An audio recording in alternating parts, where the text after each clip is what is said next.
Okay, we are recording.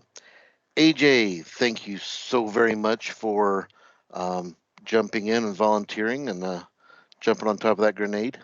I went to Microsoft Ignite all of last week, and I felt like I was drinking from the fire hose, and I'm certain that there are things I probably still missed out on, and so I was hoping that someone could give us a recap on the highlights.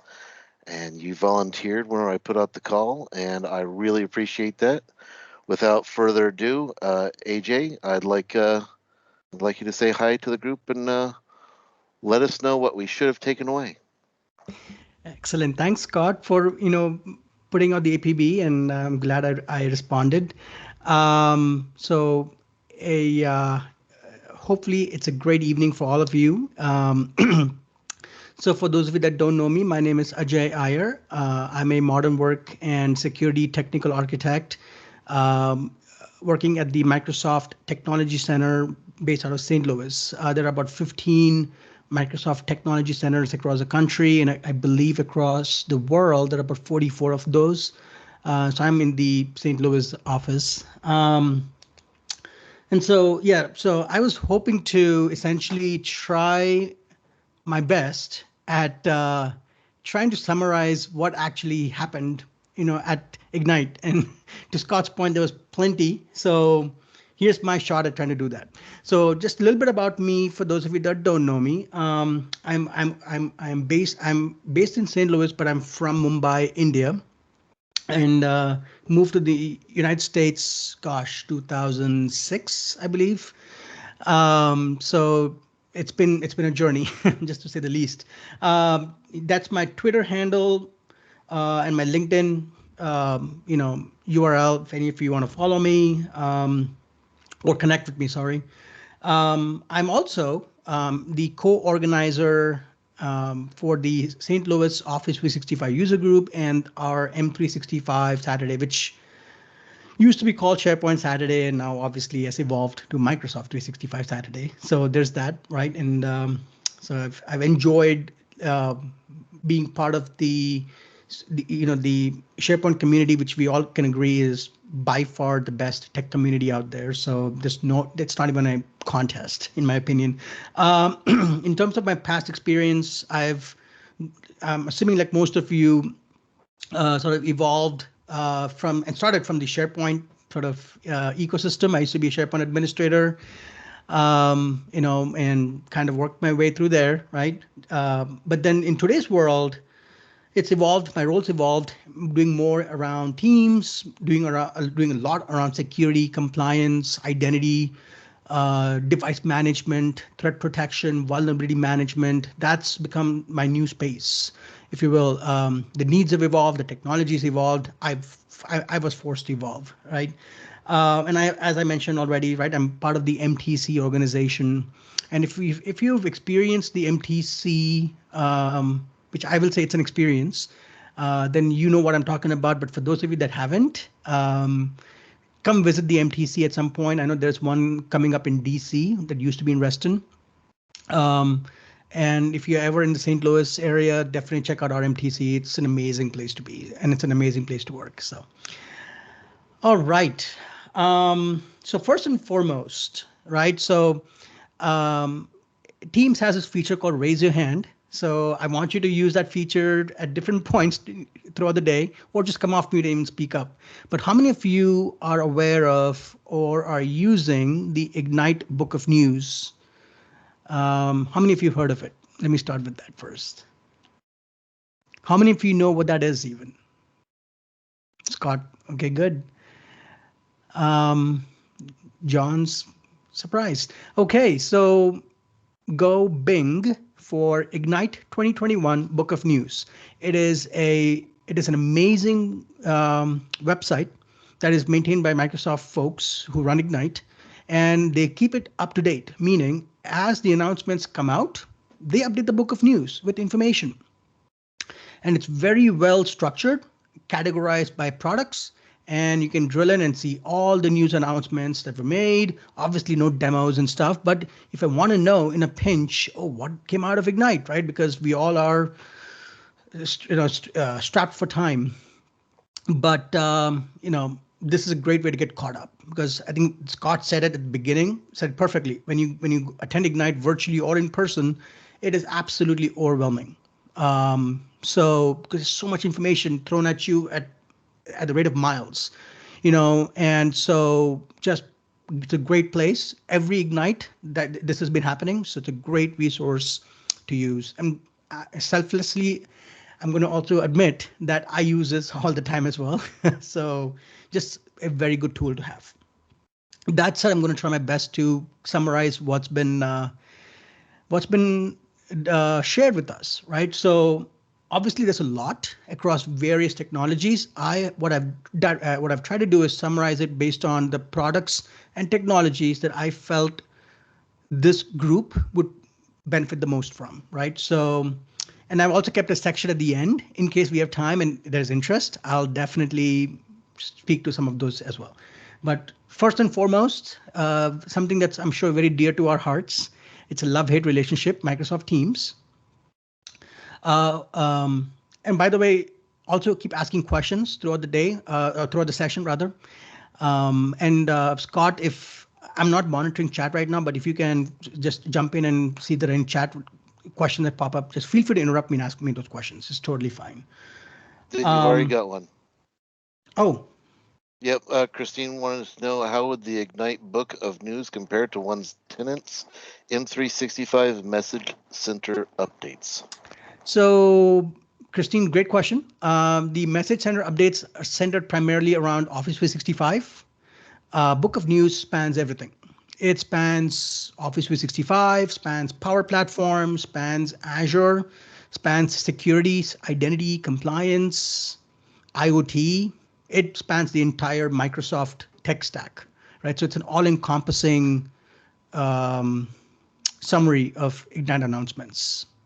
So Message Center focuses mostly on Office 365 though. So good question. All right, so Microsoft Teams, right? So what I've done in this PowerPoint, which I'm happy to share with you all, the big announcements, I've also included hyperlinks to the book of news, right? So you should have the ability to click on these and then see the relevant announcement. And there's so many of them. Collaboration across organizational boundaries with teams. Okay, so big words, right? The big announcement there was the fact that I'm assuming most of you are familiar with or aware of the concept of shared channels, right? So first we had teams and teams had channels, then came, private channels, then came shared channels, right? A channel that can be shared across multiple teams. Now you have the ability to have shared channels also be available across external identities or external partners and vendors, right? So as you deal with other organizations, right? And then again, the intent is I have this one channel that is meant for a business need for external collaboration, whether it's with my consulting partner that we have within our organizations, or it's you as a customer wanting to bring in somebody from Microsoft and things of that nature, right? So it's external facing scenarios, shared channels have that option now, right? So that was a big announcement. From my own experience, it's always been it's a love-hate relationship, even with private channels and shared channels, just because of the SharePoint site it creates on the back end, right? Every time I create a private channel and things like that. So there's a lot of that type of anxiety that I've seen, but this is one of those situations where this is a very good feature to have when you're trying to consolidate all the collaborative work that's happening between internal parties and external parties. I don't want people to be shuffling around between emails and stuff. I have a need. I don't want this external party to have access to the entire team, just a specific channel. Makes perfect sense in my opinion. So this is a really cool feature. Again, at any point, if you have questions, just jump right in, ask me questions, interrupt me. It's completely fine. Because it's important, some of these topics that we talk about. Second one, Mesh, Microsoft Mesh for Teams.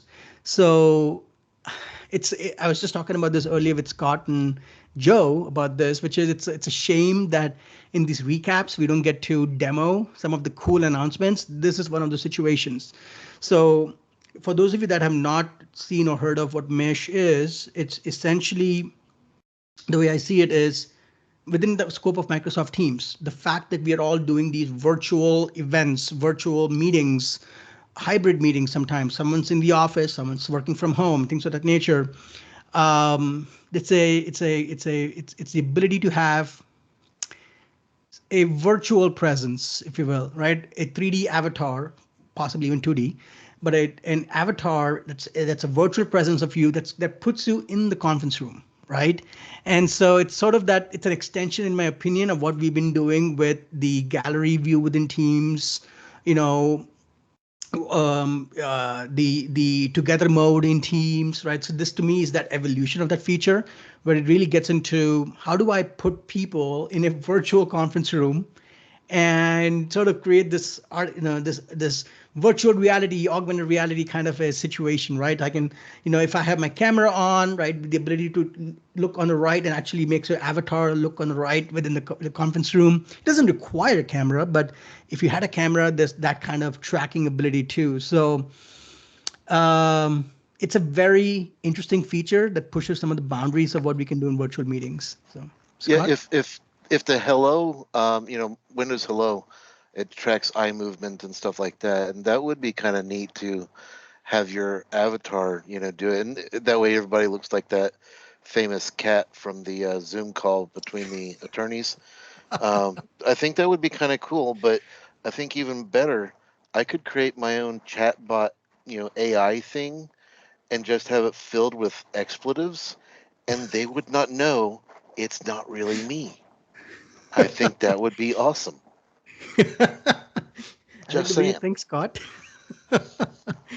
And I'm sure people will come up with creative ways to, really maximize these features. But when I first saw this and I was thinking about this for a while, I'm like, okay, interesting. I was, I, it, which was a reaction I had when we introduced Spaces in SharePoint, right? But when I actually give it more thought and talk to other people about this, I'm like, I can see value behind this, right? It's neat. I wouldn't do it for every meeting, obviously, but especially when you have those team meetings, right? Which hopefully you're not doing those boring status update type team meetings, right? It should be a fun team meeting because we have status update meetings. But those team meeting scenarios, I think it's perfect for that. So, anyways, I was pretty psyched when I saw that. And now I'm even more psyched about it. But anyways, so Mesh for Microsoft Teams, again, the link is there. There are Ignite sessions on it that I would absolutely have you watch for sure, because when you see it in a demo, it's amazing. So, uh, excuse me. Next up, Teams webinars. I bet every one of you have faced or dealt with this, especially in the last, gosh, 18 months or so. So Teams webinars and Teams live events, if you're not familiar with those are really an extension of what Teams meetings are, but live events gets into more of a broadcast mode versus webinars are technically, in my opinion, sort of between what a meeting does and what live events does, right? Meetings are meant to be very interactive. Every participant, just like this meeting, right? Any participant can come off mute, speak up. I could make them a presenter so they could share their screen, things of that nature. Versus live event is more controlled, right? I have organizers, and then I have producers, and then I have presenters, and then everybody else is just an attendee, right? But there's less interaction from an attendee perspective. Webinars sort of is in this in between area where you can really control the content, but at the same time, you're also enabling the attendees to actually come off mute and ask questions. You have capabilities like RSVP. I can create an RSVP form, customize that with some HTML, send that out, track RSVPs. Then there's other integration you can do with like Dynamics 365 marketing, where I would say, okay, all of you that attended, here's a follow-up automated, customized message that can then track you like a Rolodex or something, to make sure we got back and forth communication going and things of that nature. So to me, Teams webinar is a really it's hit a sweet spot in between meetings and meetings and live events. So anyway, so that's the context, right? But what we've added in Teams webinar is this sort of this virtual green room kind of a situation where, okay, you know what, the webinar starts in 30 minutes. I made sure that the presenters are here. I've tested all screen sharing functionality. Everybody can share the screens. No one's having any problems, things of that nature. Audio check, video check, things of that nature. But you now have that ability to do those things as part of the webinar, right? So you can have your webinar start, let's say 30 minutes earlier, and you now actually have a place to collaborate before the event actually starts. So it's not as, sexy as, let's say, Mish, but it is definitely, it's been a thing that people who are using webinars, they've been wanting that, right? And they not quite the same way, but they've been wanting a place to do that, right? And if not, they would just do it offhand.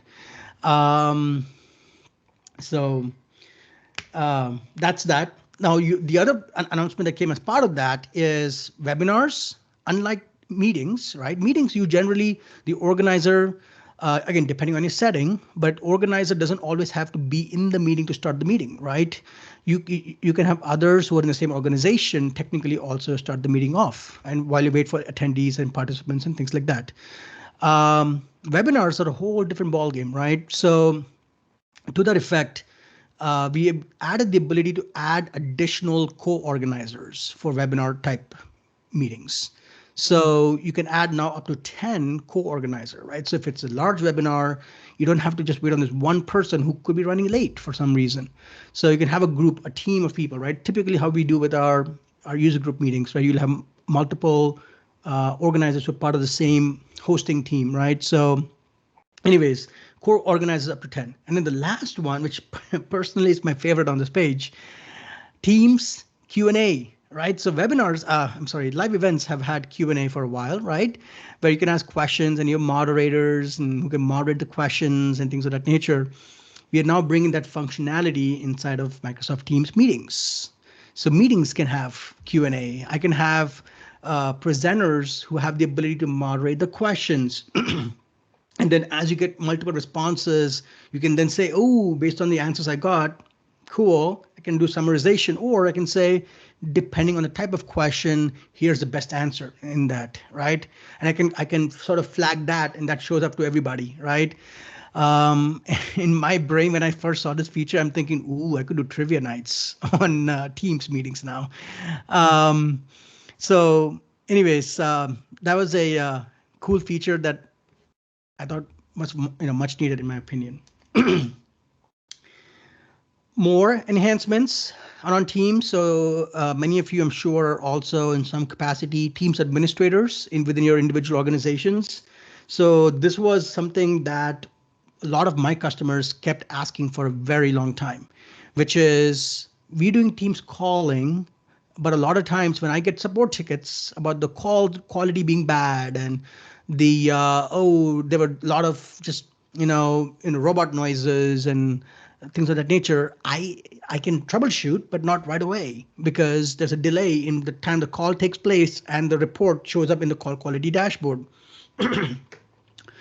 What we've added is additional, well, for one, we've added near real-time call quality monitoring, right? So not call monitoring, call quality monitoring. So metrics around the calls, drop packets, things of that nature, but also additional device analytics around, okay, was it done over Wi-Fi or cellular? What was the strength of the cell signal coming on the device, right? So did you hit a dead zone in that cell coverage that could have led to a Teams call quality drop? Or was it a Teams service that had potential issues? The thing is, you actually now have more metrics around being able to quantify the problem and actually say, okay, well, this is what I think could have happened.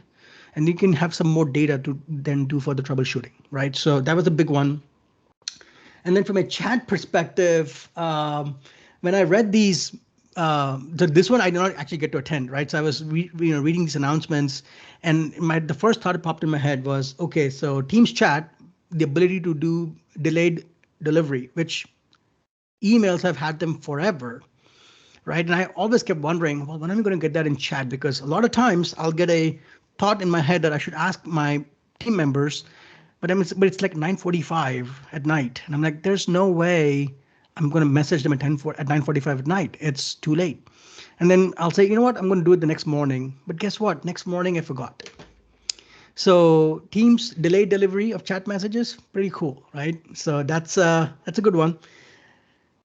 The next one, I think we should all celebrate collectively, although not too much. So team search is improved. Is it amazing? I think it's a work in progress, but it's way better than it used to be. So we've improved the search results page. We've added more filters around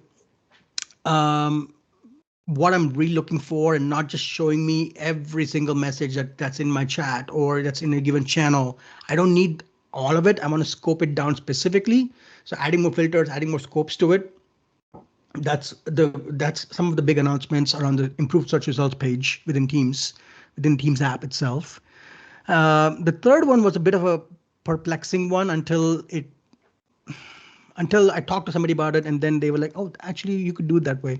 So you can send a note to yourself. I don't know if you have tried this before or not. Today, you don't have the ability to send yourself a chat message in Teams, but now you can. So I was initially thinking note to self. I mean, that's a bit narcissistic. Why would I want to send myself a note? But it is necessary in the case of reminders. Oh, I found this cool link that I found browsing on my phone, and I need to read it later. So put it in a chat window for yourself, and now you have a list of links you can read later. Believe it or not, I have a team in my Teams that I created called Ajay's Team of One for that exact reason, which is it's just my personal team, just me, and I use a general channel literally just for storing links that I want to read later. So That'll be good for the army folks because the whole army of one kind of a concept that they're doing. I don't know, and I'm just thinking that I already talked to myself, so it's not that strange. But the cool thing with the delayed delivery of messages, it'll make people think that I'm working, and like I could, just stage like a dozen messages to be delivered to my boss during the day while I'm really taking a nap. just just thinking of what I can do with that. That's cool. um, I'm just going to reply back to that with saying no comments. But your point is taken, Scott, for sure. Um, Anyways, any questions so far? Cool. All right. Next up, Microsoft Viva.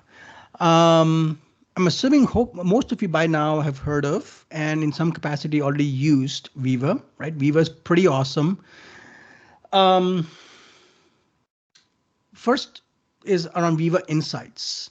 So Viva Insights, which I'm sure most of you are aware of, right? There's the personal insights that's already available to anybody with an Exchange license, right?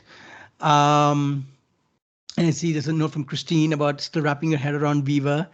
You're not alone. But maybe we'll do a different session on a different day to demystify Viva. But Viva Insights, there, we've added quite a few big changes there. So Viva Insights, the goal always was employee wellness, right? And the way I try to describe people also is that as a manager, right, where it uses the technology that powers workplace analytics, right? So that's the manager view of how is my team doing without actually providing personalized information. So it doesn't tell you who is doing what, right? But as a team, how is my team doing, right? That type of information. But one of the things we added was for managers to start getting insights into personal habits, right? Are my people, it goes beyond just, hey, are my people working 80-hour weeks, right? It does that today already, but it's getting more into, okay, well, if it's someone just reading email, don't count that. I mean, sure, maybe somebody's at their dinner table and they shouldn't, but they read emails. So I'm not going to count that as work and basically stress about it too much if that's their personal choice. But it gets into the details of, are people actually doing meetings, which hopefully they're not, late nights, right? Unless it's approved for work and that kind of stuff. But getting into details like during a meeting, are people multitasking when they really, should be focusing on what the meeting is about? And if you're not really meant to participate in this meeting, just don't be in the meeting, right? Just focus, right? So it's all about trying to find ways to help managers get enough quantifiable data so they can talk to their teams in general and say, folks, let's manage our stress better, right? And these are the ways I think we could do things differently and that kind of stuff. So that's that type of information is now available to managers. And as an extension of that, right, there's a whole new meetings experience that's part of Viva Insights that gets into just as a team member or manager. So both of everybody gets this. It's about how do you run effective meetings and just giving you some tips, right? For example, okay, my default team schedule or team duration is, let's say, an hour for everything. Right? I need to do a meeting, but send the invite 1 hour. No, if a meeting needs to be 30 minutes, don't make it an hour, make it 30 minutes. Better yet, if you can squeeze it in 25, give the extra 5 minutes break because people have back-to-back meetings scheduled sometimes. You can't just have people bouncing around from one meeting to the next. So there are a lot of those types of little tips, reminders to people, right? That let's run an effective meeting. Let's share an agenda if you can ahead of time in the meeting so people know what the meeting's about, right? And yes, Joe, humans need focus breaks. That's another part of it, right? Which is getting into focus time. So Viva Insights already, has visibility into your schedule to the Microsoft Graph, and giving you blocks that you can then pick and say book time here. So it blocks your schedule, which obviously someone can override and still send you a conflicting meeting. So there's no stopping that. But when it is set to block, and for people who do see your schedule before booking you, it tells them this is focus time for Joe, for Scott, for Naveen, for John, right? And it actually also updates your team's presence to do not disturb in that focus time window. So those types of things are just very helpful in Viva Insights. The next one is something that a lot of my customers have been wondering why we are not doing it. And now I can say we are, which is for customers who want to buy Viva, the option currently was a la carte. I can buy Viva Topics, I can buy Viva Insights, or I can buy, Viva Learning, Viva Connections, we sort of already own, right?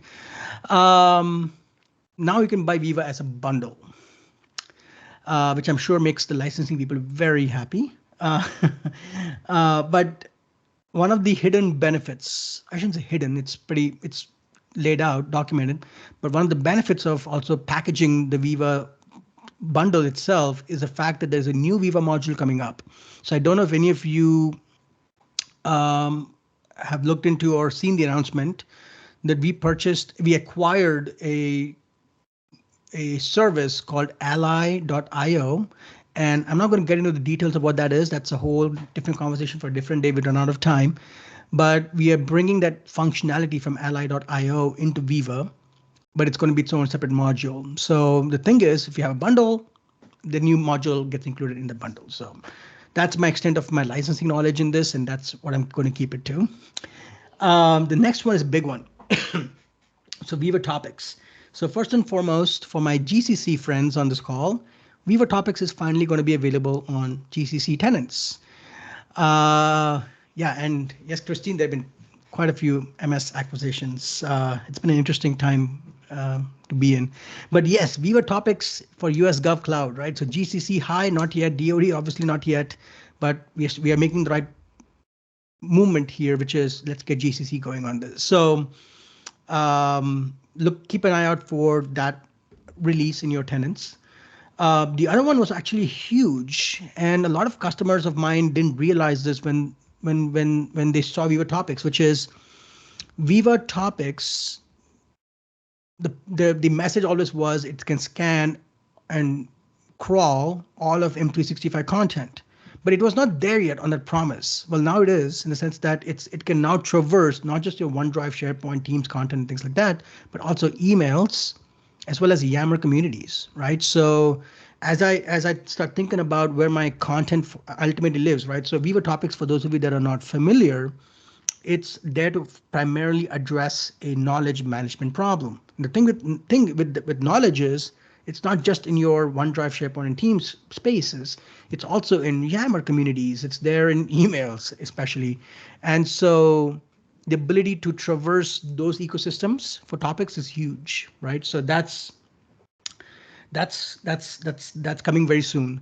The next one is actually pretty interesting too, right? So for those of you that have played around with or deployed and are using Viva Topics, you'll appreciate this when we see the fact that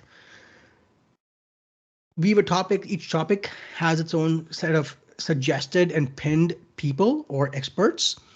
If I'm the end user and I come across a topic in a topic card, I have the ability to interact with the topic and the expert via Q&A, right? So I can ask questions to learn more about this topic, and if the answer isn't found, which is possible, I can connect with the expert that's associated with that topic via Teams chat. So again, we're eating away slowly, steadily at the knowledge management problem. I tell people with all honesty that I don't think it's fully solved, right?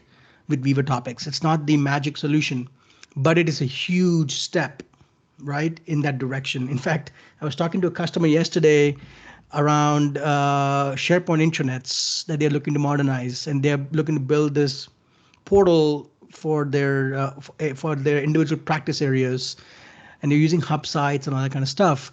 And they were not aware of Viva Topics. I showed them Viva Topics in the context of what they could do with this, and the words they used was, to them, topics would be the holy grail of knowledge management. And I said, slow down, I'd like your energy, but I don't want to overpromise here, right? But these little things help eat away at the knowledge management problem ultimately, in my opinion. So, and then lastly, right, this was a honestly long time coming, but for those of you that have deployed topics, you'll see this, right? Initially, you do some machine teaching, you teach the model on what is a topic and how do you find people and things like that. Once you let AI loose on creating topics for you automatically, that thing just takes off, right? And it starts creating topics left and right. And you better have a good governance around who can approve those topics versus, reject them because it's not a valid topic and things like that. But then a lot of times the topics that do get created are so interconnected.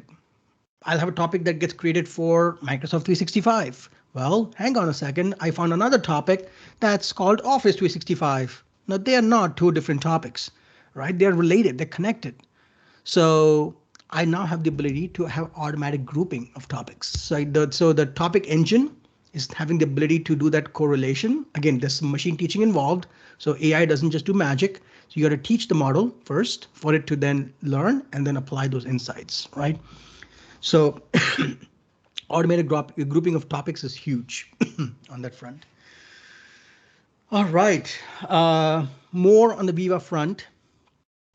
So Viva Learning and Connections. I won't read this, by the way, there's plenty over here, but we've expanded the partner ecosystem, right? In terms of different LMS providers that I can start bringing into Viva Learning, right? So I know just last month there was one customer that was heavy into Coursera, and they were also using another service called Cornerstone, I think.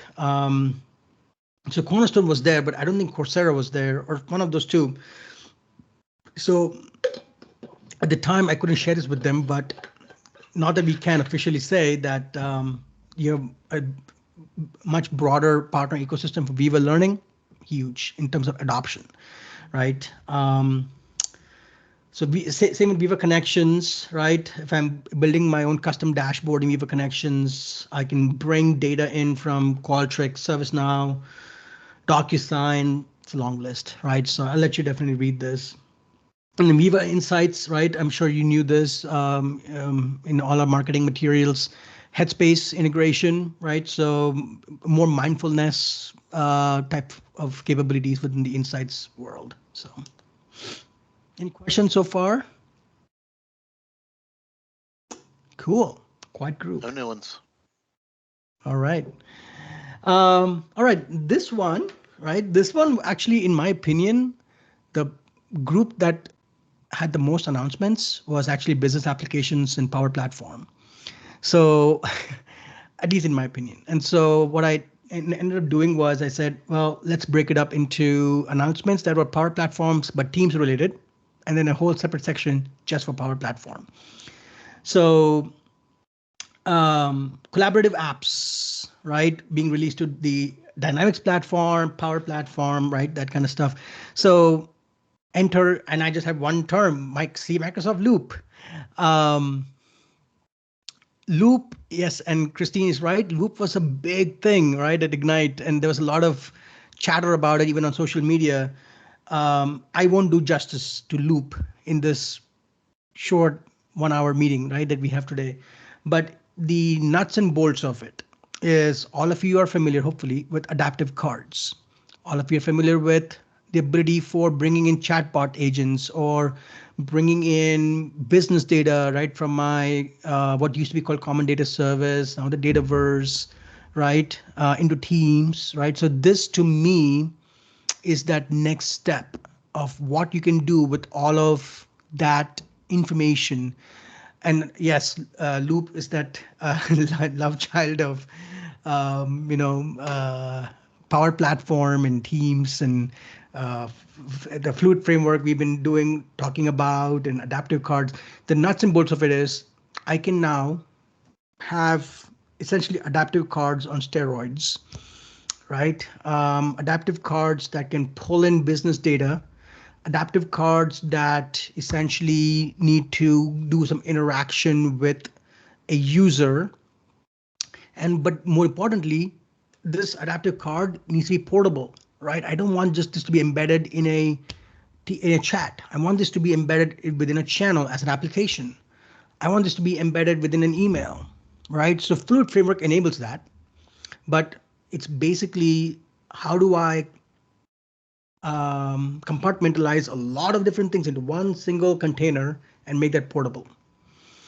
That's my best way of trying to define what Microsoft Loop is. But again, I'm not doing justice to it. So please do, when you're in your spare time, check out the Ignite sessions, which are recorded, pre-recorded and available on Microsoft Loop. There's tons of very useful information. To me, that's the next gen of what you can do with regards to bringing data and information to the people versus them having to go fetch it, right? Which is a big part of today's struggles of change management, right? So definitely, please do check it out. More enhancements within the Teams platform around bringing more collaboration services, right? So how many of you are, here's time for another poll. How many of you are familiar with Power Virtual Agents within the Power Platform? Joe, excellent. Anybody else? Christine, all right. Scott, okay. So yeah, for those of you that are not, right, Power Virtual Agents, part of the Power Platform, is essentially a no code, actually it is no code way of building intelligent chatbots, right? So, yeah, there's obviously more to it, but that's the extent of it. But you now have improved integration between PVA and Microsoft Teams in terms of what PVA agent can actually do inside of a Teams context, right? Being able to post an adaptive card or being able to post directly to a channel within a given team automatically, right? Those types of integrations have been brought into the ecosystem, right? Furthermore, in terms of what PVA can do in the context of Teams, right? So we've added additional partner services. So we've, for the longest time, we've had Confluence Cloud, right, as a third-party service. You can now actually also bring in Jira Cloud, right? So customers, I'm sure not everybody wants to use Planner or, tasks and to do, right? But if you're managing stuff in Jira and you're in Jira Cloud, you actually can actually pull Jira Cloud data into your PVA and then post it into Teams and things of that nature, right? So do some better integration and ultimately bring the service within Teams itself. So that was a big announcement. And then the third one was actually a very subtle announcement, in my opinion. That it was discussed, was announced, but there was not much fanfare about it, at least from what I've seen. But the ability to embed Teams chat functionality within Power Apps, right? So Power Apps is a pretty um, powerful tool, pun intended there, but with regards to Teams, there's always a bit of a gap in what it could do, right? To me, bringing chat functionality instead of Teams or instead of Power Apps actually opens up a whole new set of use cases where Power Apps can actually make sense.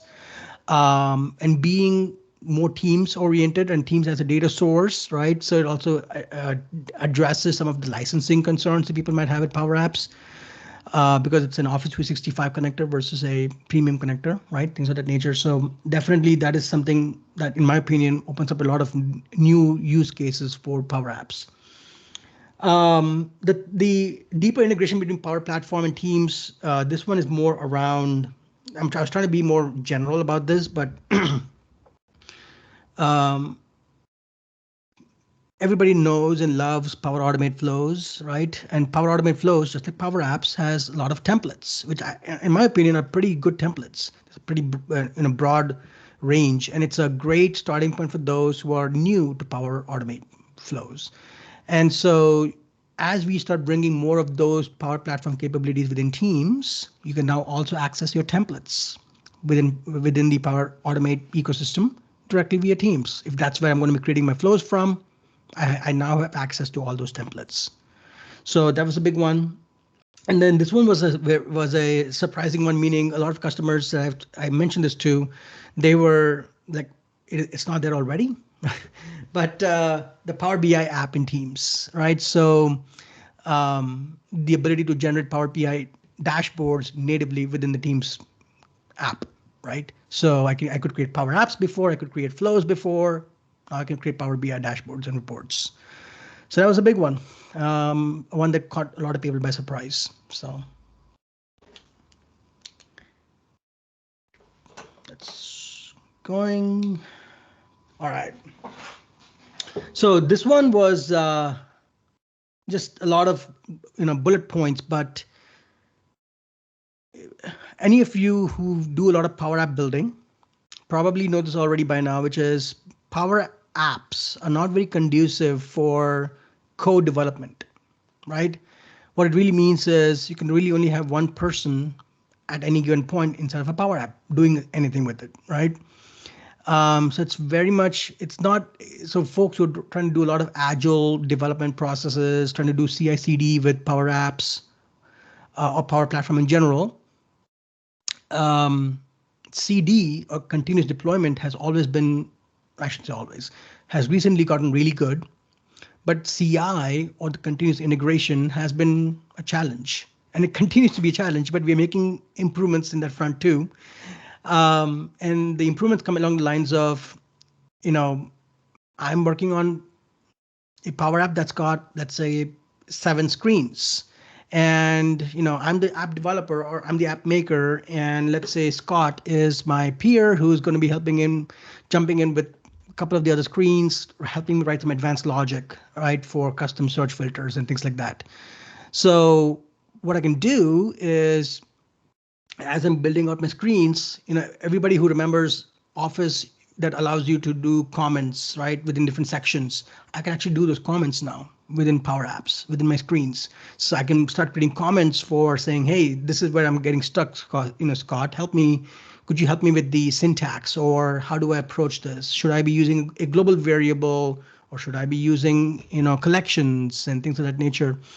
So those types of collaboration type scenarios are slowly making their way into Power Apps as well, right? So again, not true CI, not even close to true CI yet, but incremental steps in that direction. Um,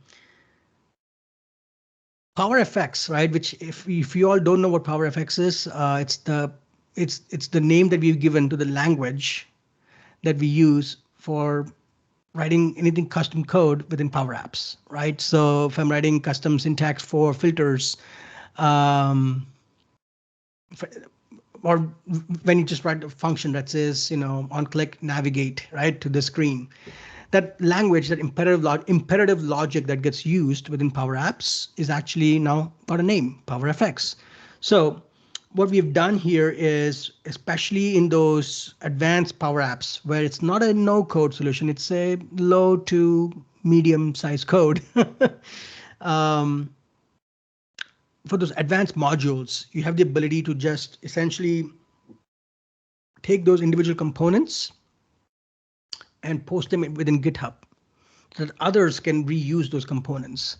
So within an organization, think about this, right? So if any of you have deployed or are building out that center of excellence for the Power Platform within the organization, a lot of times it's a lot of evangelism, but then it's also a lot of what can I do to further advance the skills of some of my Power developers, right? People who are really on the business side, but showing a lot of interest and motivation to do this.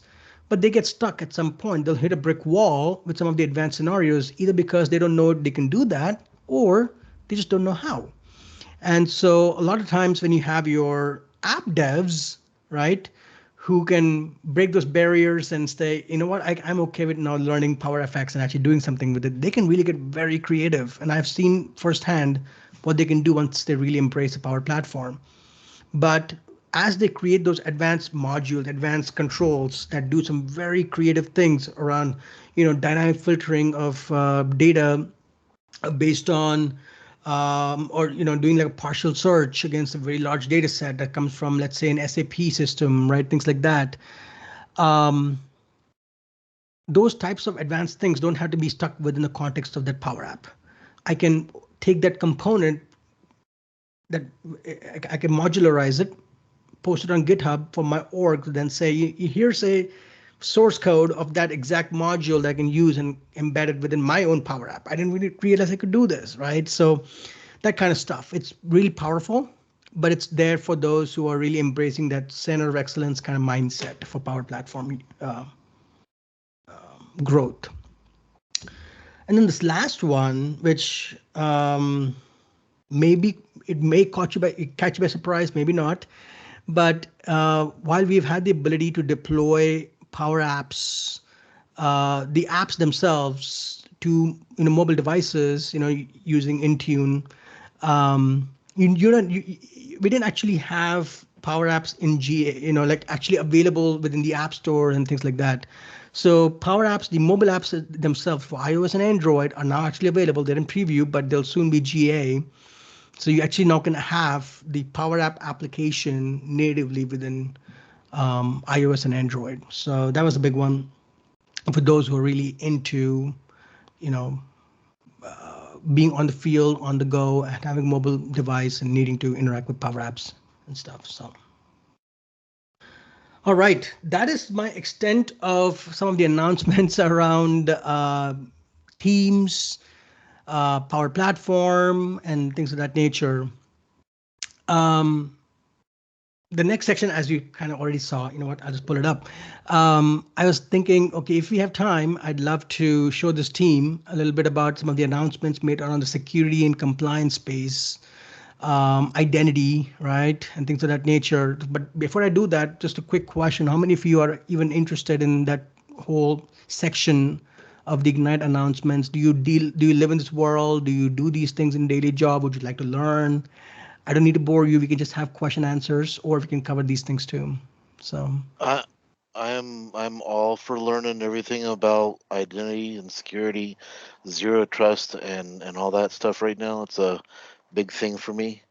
awesome. But I like to just volunteer the main things that I learned that out of Ignite that paid me personal benefit is that certifications are going to a thing of they only last for a year and you need to renew them. And there's continuing education modules that you can just review and it'll automatically regrant, or else you have to retest. So this way the certifications, I think, is very important for folks to know. And the other one is there's a new Kanban type board view that's coming to lists. That's So I right. thought that was very cool. Yeah, good point. I totally missed that. You're right. All right. So Scott, and by the way, to your point, Scott, about the certification period being only 1 year now, um, there is in my opinion, I think it makes sense if you think about the pace at which stuff changes in the cloud and you keep adding new stuff, right? Certification for them to mean something, right? Like I actually know what I'm talking about, right? That kind of certification. I think it's interesting, and I think it makes sense in a way that it is set to expire every year because that's the pace at which stuff really gets outdated, right? In terms of your knowledge of the technology. So Oh, that's definitely true because I mean they're rolling out changes every other week, yeah, and it's hard to keep up, you know. But then to really say that you are an expert with one of these platforms and therefore you deserve the certification. yeah, It's very hard to keep up. So yeah, I totally understand. I like it. I like that they made it free to yeah, renew your yeah. certification.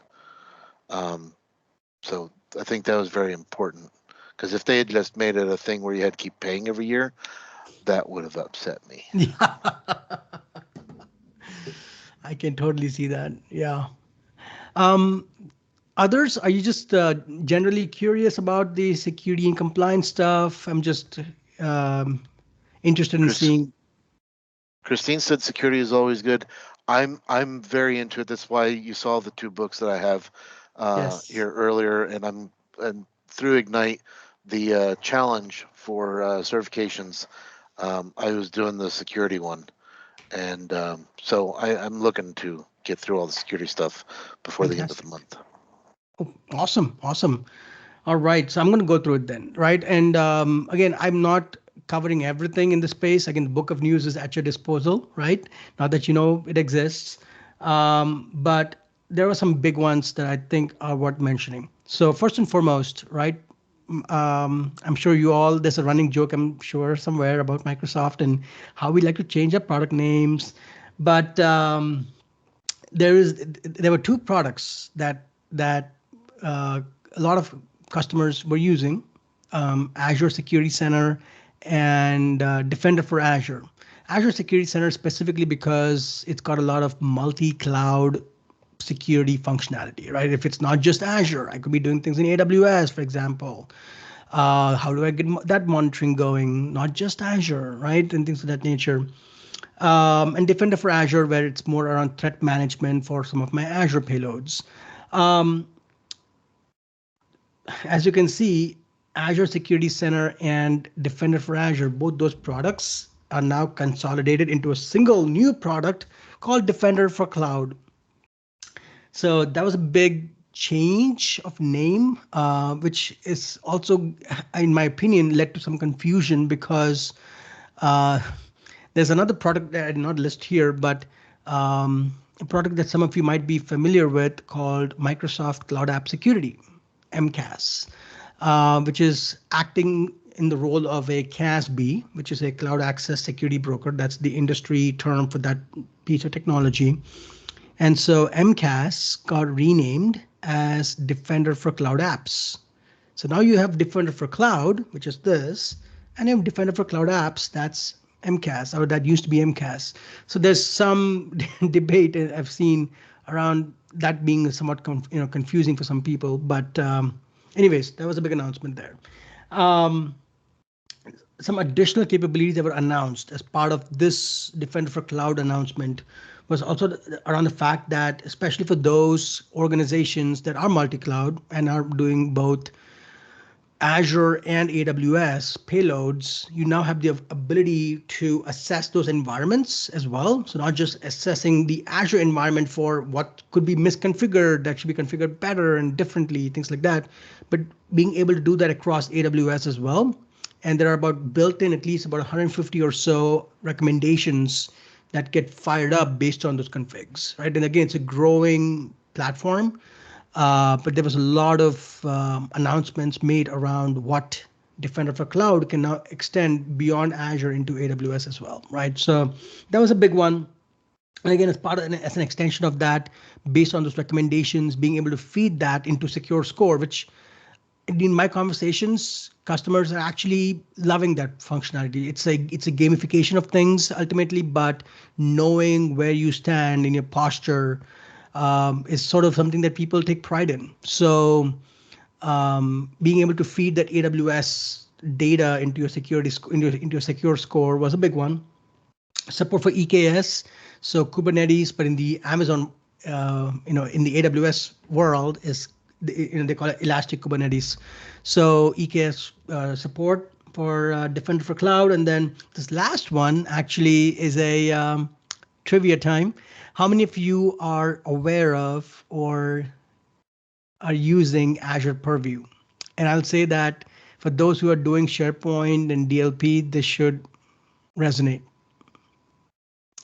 So how many raised Not hands? using it yet. I think Not that use I it need yet. to pay for more licensing stuff. Of course. Christine So, had a question. So is oh, the Defender for Cloud bundled with the E5 licenses? no, it is not. So Defender for Cloud is all in the Azure world. So it's all pay as you go, right? So it's completely outside of the Office 365 ecosystem. So it's all Azure. I'm signing up for more services within Azure, pay as you go, that kind of model. So good question. Um, and Christine, I see your other question around MS Defender as well, right? MS Defender has gotten good. It has gotten really good. But I will also say this, Microsoft Defender is more for the endpoints, right? So Windows, Mac OS, and I got a slide for that too, by the way. But this is Defender for Cloud that's strictly for cloud services, right? My infrastructure as a service, my platform as a service, those types of payloads. That's what this is targeting. That's why it sits in the Azure space versus something that would sit in the Office 365 space. But your MS Defender thing is actually now called Defender for Endpoint, and that is part of an E5 license. So, anyways, that's a whole licensing conversation we can probably have for a whole hour. Um, all right. So, um, to keep going on this, I think in the space that you all probably are in the DC area, the Virginia area, lots of government work, right? But I've seen this both in manufacturing as well, and even in healthcare, which is you'll have these systems that handle with that deal with highly confidential information, right? And I'm not talking like data classification where I can tag it as highly confidential, right? It's in the context of I have apps that do a lot of handshake with confidential data, right? So I'll end up creating confidential like dedicated workstations or servers that are designed and configured in a way that's more locked down to handle confidential workloads. So the introduction of actually being able to build confidential VMs in Azure. So as part of my privacy and my compliance posture that I'm looking to enforce with the type of data that I'm dealing with, you now have the ability to build the confidential virtual machines in the Azure space. So that was a big one for a lot of those healthcare, manufacturing, government customers who are still not quite GCC high or DoD, right? So, anyways, the next one actually gets into the point around what Christine was asking around, which is Defender for Endpoints, which used to be called Microsoft Defender or Defender, Microsoft Defender ATP. We've gone through a few terms there, but Defender for Endpoint, which if you all didn't know this, you now have that agent that can actually, not shouldn't say it's not an agent, but it's a service that runs natively in Windows, but also is available for Mac OS, iOS, Android, and Linux. So you've had that capability for at least more than a year, if I'm not mistaken. But Windows and Mac and Linux also have the functionality around vulnerability management, which gets into things like, in today's zero trust world, where as we keep improving our security posture, the attackers improve their techniques to attack, and so you get so many different types of zero-day attacks taking place where it's an unknown signature, right? There is no known signature, so my virus definitions will not help. And so um, a lot of times I'll have these apps, right? Microsoft apps and even third-party apps that have those zero-day vulnerabilities, right? Which those software providers are providing zero-day patches for those apps. So they're doing their best in providing the updates. But then again, how do I get those patches applied to all of my devices? Do I even know which devices have those vulnerabilities? Which of them have those apps? So that vulnerability management, that's part of the Defender ecosystem, has always existed for Mac OS, Windows, and Linux in terms of giving the administrators visibility into how many of my devices still have apps that have those vulnerabilities that are still unpatched. Well, now we've extended functionality also for iOS and Android. So the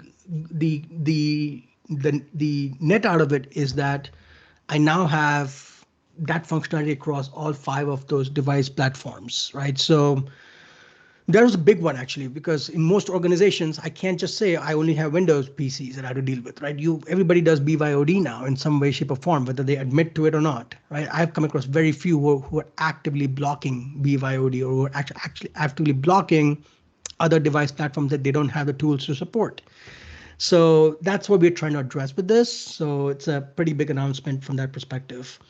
Um, in the same vein of talking about endpoints, DLP for endpoints has been around for a while, um, but you now have endpoint DLP, which has been there for Windows and insider risk management. So if you're not familiar with insider risk management, you should definitely go look it up. There's tons of information on it, but the crux of it is that most of my threats and my risks aren't just from the outside coming in, they're all from the inside too, possibly.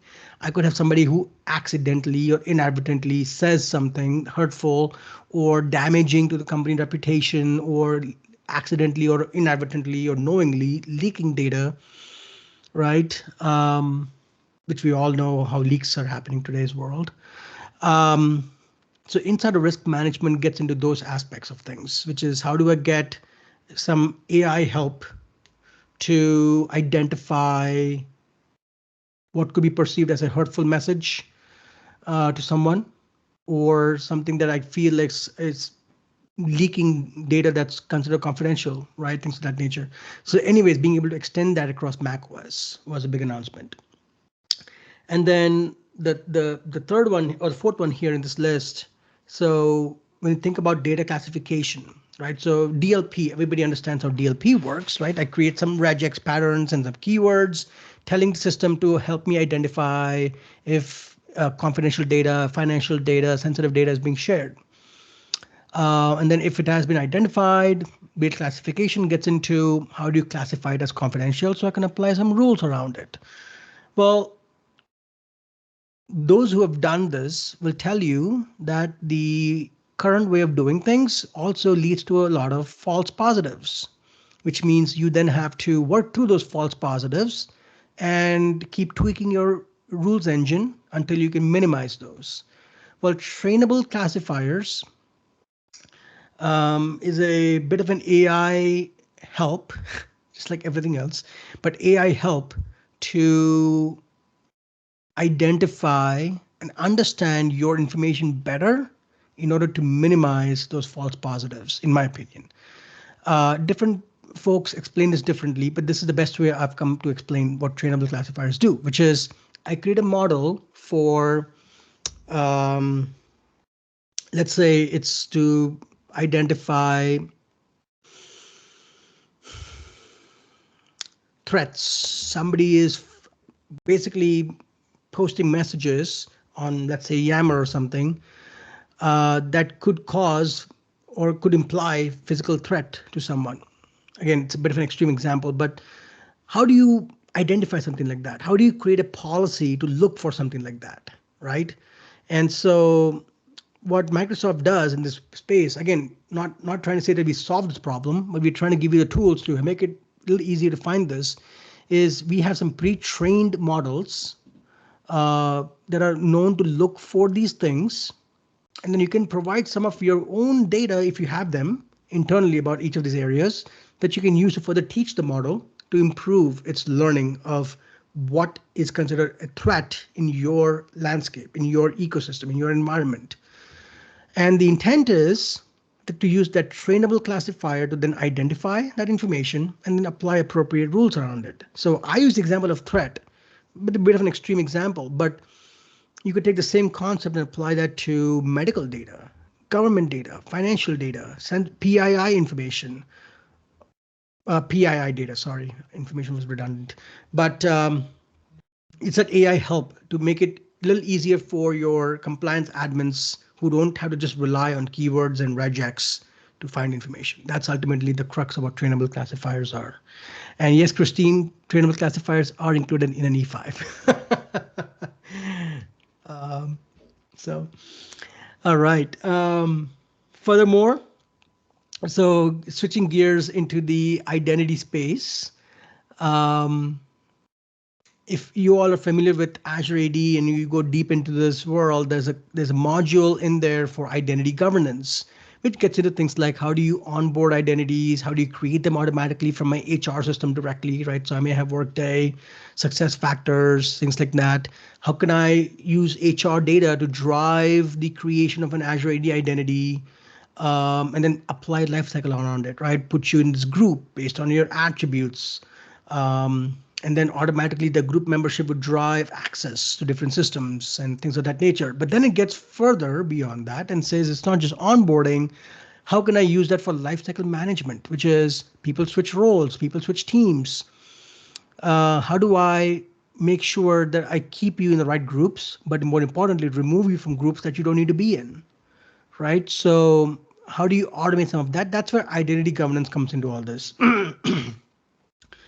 This has been around for a while and has always worked for apps that are in the cloud that use cloud Azure AD security groups.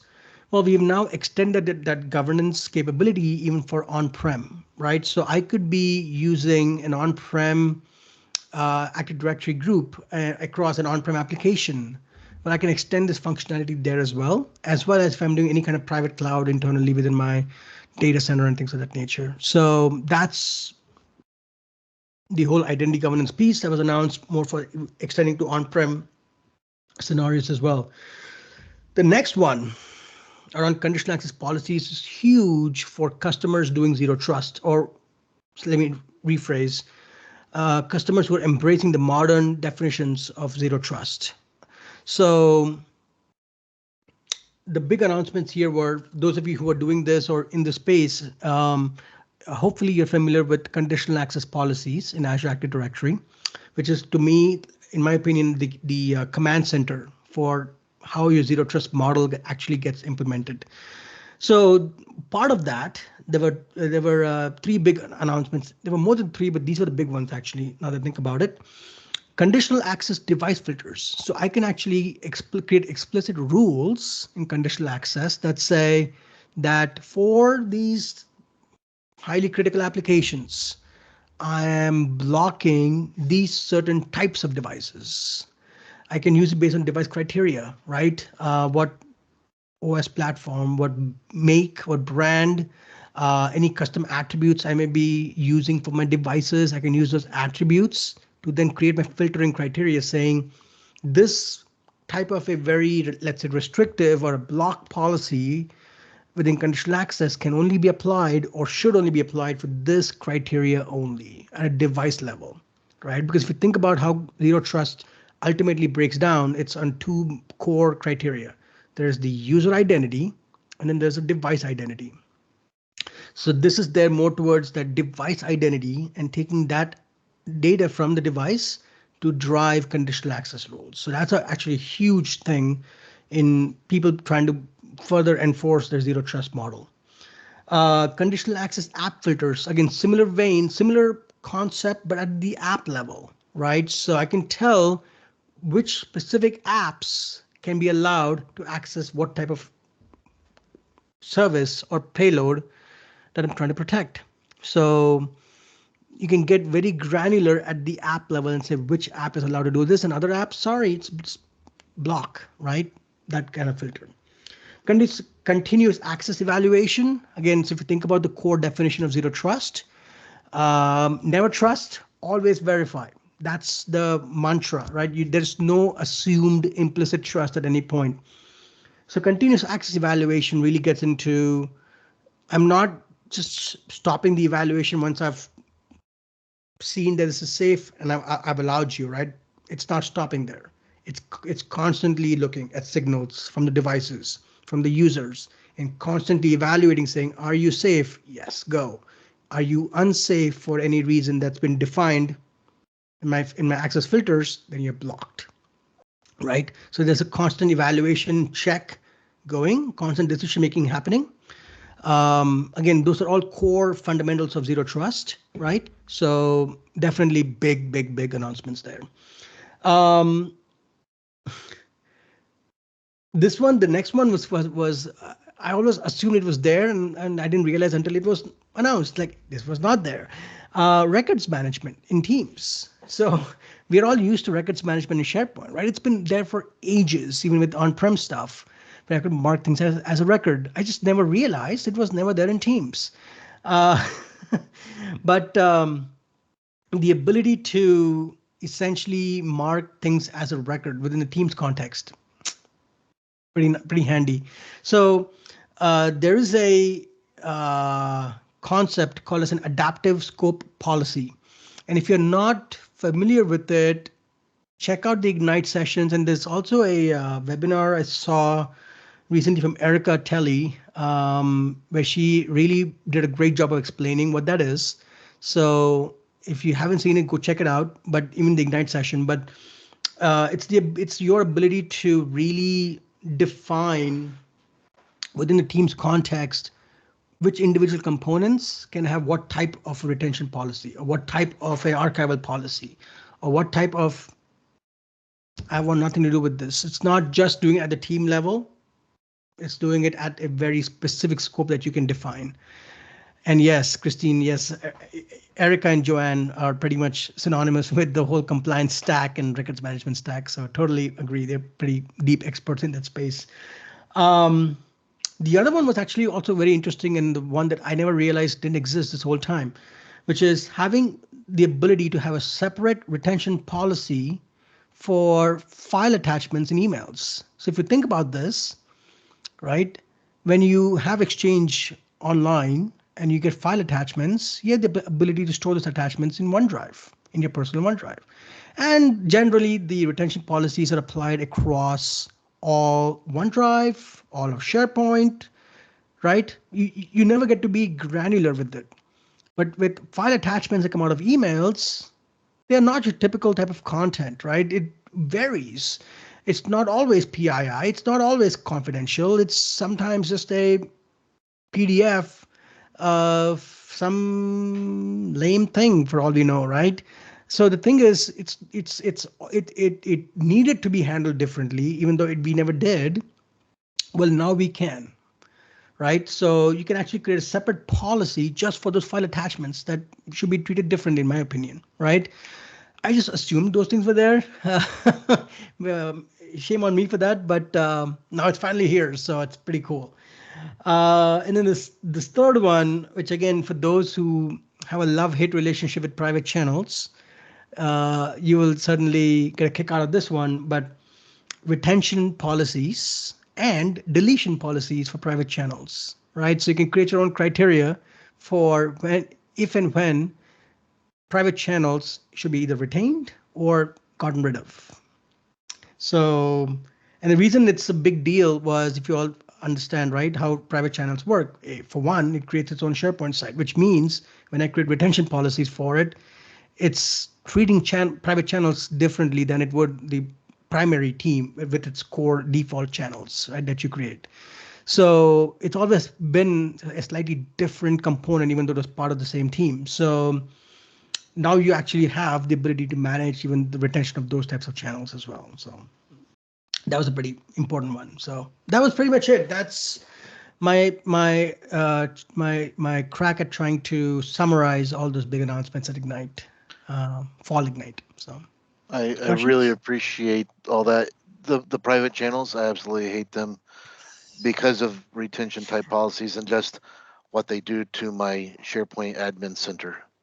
I don't like looking at all that extra crap with the bad naming and everything else. It's not like those are ever going to match your naming conventions, so it just gets on my nerves. But no, I really appreciate what you've put out here. What is right here? Oh, that was about Erica and Joanne. Um, is a SharePoint site spun off from private channel still hidden from the administrator? Um, I don't think it's. I think there are ways to see it, but it's not on the initial view. Agreed. Just like whenever you go out and you go to the admin center right now, anyway, you're not going to see the whole list of all sites. I think you start with all classic, and then you have to click to see modern and everything else. Yep. Yeah, but anyway, my child just came downstairs. I think she wants me to go upstairs. Um, so, does anyone else have a question? Please unmute.